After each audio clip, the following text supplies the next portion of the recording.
हम अवगुण तुम पुतारी,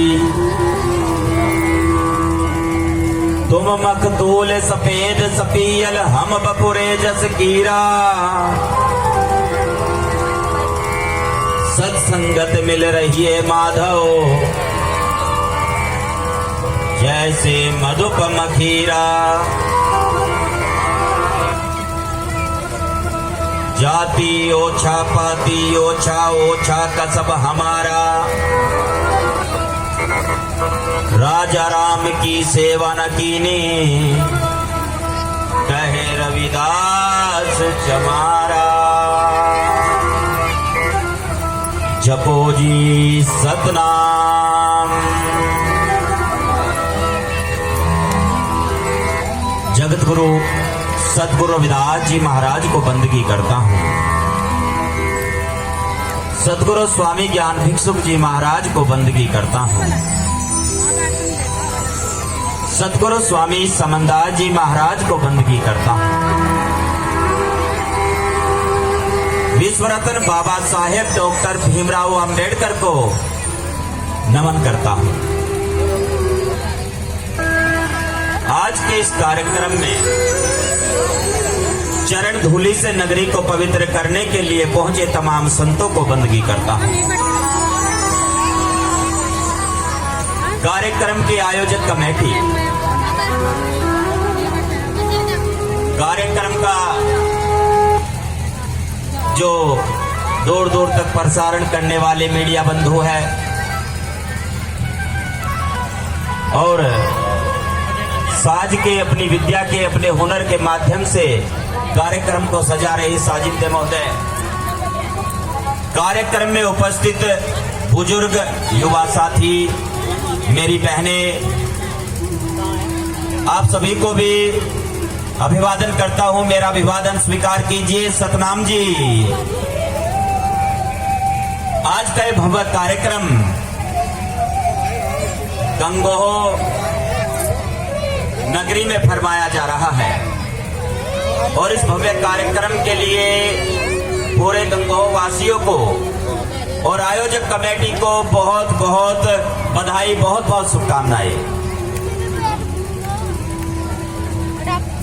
अभी जैसे मेरे से पूर्व एक वक्ता ने जवानी का उदाहरण दिया इतिहास के लिए,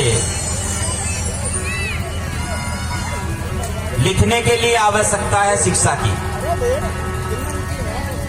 बाबा साहब ने कहा ना, शिक्षा के लिए भाई शिक्षित बनो। और सतगुरु रविदास जी महाराज भी फरमाते हैं, पढ़िए गुनिए नाम सब सुनिए अनुभव भवना दर से। लोहा कंचन हिरण होए कैसे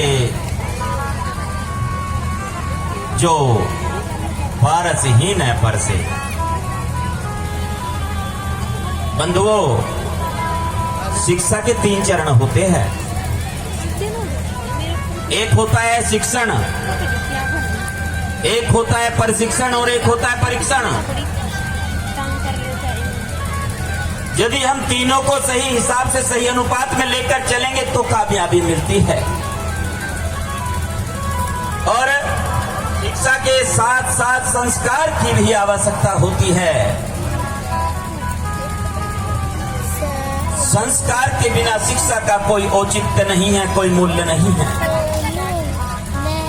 और संस्कार कहां से प्राप्त होते हैं? संस्कार हमारे महापुरुषों से, गुरुओं से, रहबरों से प्राप्त होते हैं। एक छोटा सा उदाहरण दे रहा हूं आपको, उसके बाद रचना को विराम दूंगा और जो मेरा समय बचा हुआ है वो मैं अनुरोध करूंगा संचालक महोदय से अन्य वक्ताओं को भी थोड़ा थोड़ा समय मिले। एक नौजवान, हष्ट-पुष्ट नौजवान है और उसके पास में 2 भारी भारी बक्से हैं, वजन का सामान है।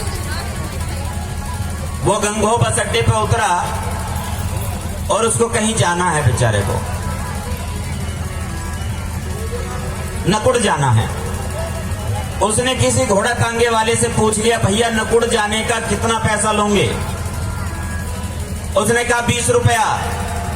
उसने कहा दोस्त 20 रुपया तो बहुत ज्यादा है, एक काम करो तुम 10 रुपए ले लेना। उसने कहा मैं सौदेबाजी नहीं करता हूं, फीस ही लूंगा। हष्ट पुष्ट है, हट्टा कट्टा है, नौजवान है, गर्म खून है और जोश भी है। उसने पैदल यात्रा शुरू की और वजन को लेकर धूप में गर्मी में परेशान हो रहा है। 10 किलोमीटर चल गया पैदल। वही घोड़ा तांगे वाला वापस आ रहा है किसी सवारी को छोड़कर। उसने कहा भैया अब तो बैठा ले मुझे, 10 रुपया दे दूंगा तुझे। घोड़े वाले ने, तांगे वाले ने कहा कि अब तो मैं 50 रुपया लूंगा, अब 10 में तो काम नहीं चलेगा, 20 में भी काम नहीं चलेगा। उस नौजवान ने कहा भैया अब तो मैं आधे से ज्यादा दूरी तय कर चुका हूं, अब तो किराया कम हो जाना चाहिए, अब तो मैं बहुत दूर पैदल चल के भी आ गया हूं।